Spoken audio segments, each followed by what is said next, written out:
వచనంలో దినవృత్తాంతంలో 2వ గ్రంథం చదవమ్మా.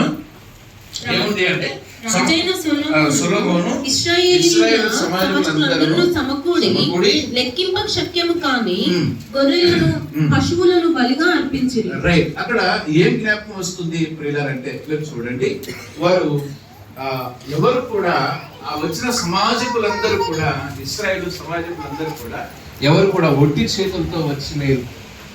వారు దేవుడి సన్నిధికి వారు చేతి నిండా పట్టుకొని వచ్చినట్టుగా మనం అక్కడ చూస్తాం. విస్తారమైన గొర్రెలను వహించారు.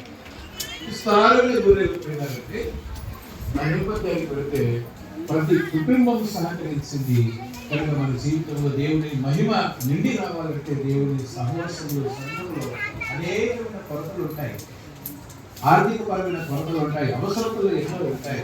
ఇప్పుడు మన ఇంట్లో ఉన్న అవసరత భర్త చూడవలసిన భర్త చూసి కొనుకొస్తాడు, భార్య చూడవలసింది భార్య చూసి కొనుకొస్తుంది, పిల్లలు చూసి కొనుకొస్తారు. ఇంట్లో అవసరతలని మరి సంఘంలో కొనుకొస్తారు. మందిరానికి అవసరతలు ఎవరు తీసుకొస్తారు? దేవుని మహిమ నిమిత్తం ఉండవలసిన వస్తువులు కావచ్చు, వాహనాలు కావచ్చు, సామాన్లు కావచ్చు, ఏదైనా ఖర్చులు కావచ్చు, అది ఎవరు చూస్తారు అని అంటే 5 లోపలే దాన్ని 5 చూస్తారు.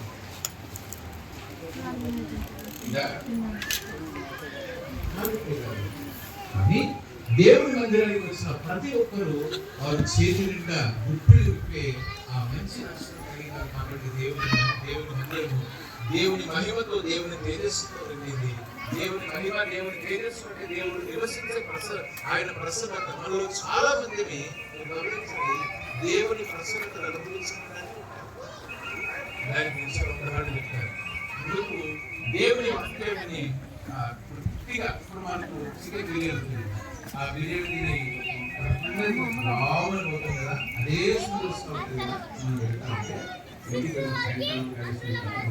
నిజమే, అవును కదా.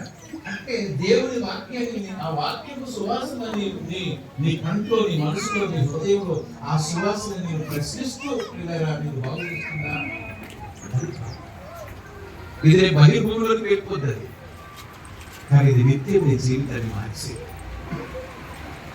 కనుక వాక్యం దగ్గర ఆగి దేవుని సన్నిధిని ప్రియులారా మనం వట్టి చేతుల్లో రాకూడదని దేవాది దేవుడు జ్ఞాపకం చేస్తున్నాడు. అక్కడ వారు ఎవరు కూడా వట్టి చేతులతో రాలేదు అని ఆయన అన్నాడు.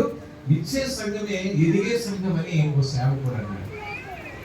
ఇచ్చే సంఘమే ఏమి ఇయ్యాలి అని అంటే పైసలు ఇస్తే సరిపోద్దా? కాదు ప్రియులారా, దేవునికి ఇవ్వవలసిన 3, ఆ 3 విషయమే దేవుడు ఎప్పుడు లెక్క అడుగుతాడని వచ్చిన ప్రతిసారి చెప్తున్నా కావాల్సింది. దేవుడికి ఇవ్వవలసిన 3, నిజంగా నీ సమయాన్ని దేవునికి ఇవ్వాలి.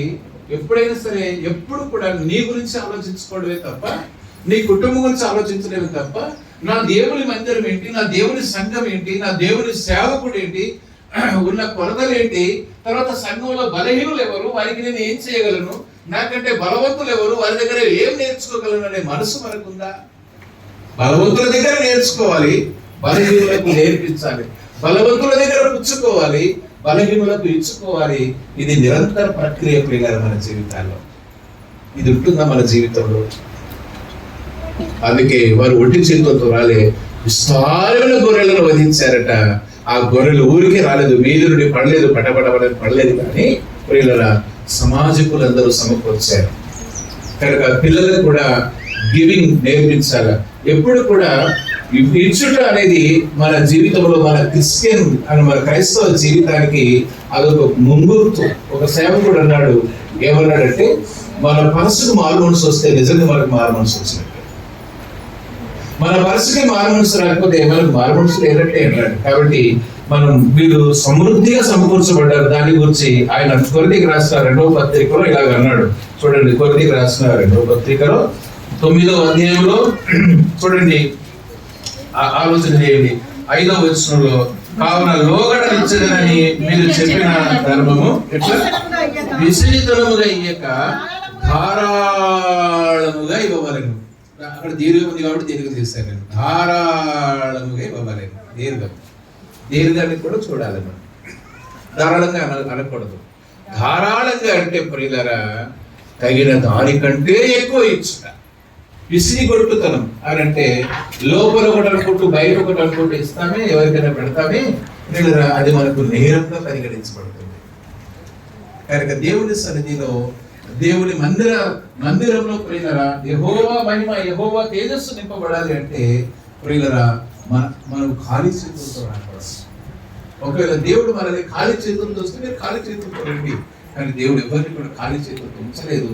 నా మందిరంలో అలాగ రాకూడదని ఆయన జ్ఞాపకం చేస్తున్నాడు. ధారాళంగా ఇస్తాను. తర్వాత చూడండి 6వ వచనంలో, ఎవరినాడైనా కొంచెముగా విత్తువాడు కొంచెముగా పంట కోయును, సమృద్ధిగా విత్తువాడు సమృద్ధిగా పంట కోయును అని ఈ విషయమై చెప్పవచ్చును అంటున్నాడు. కాబట్టి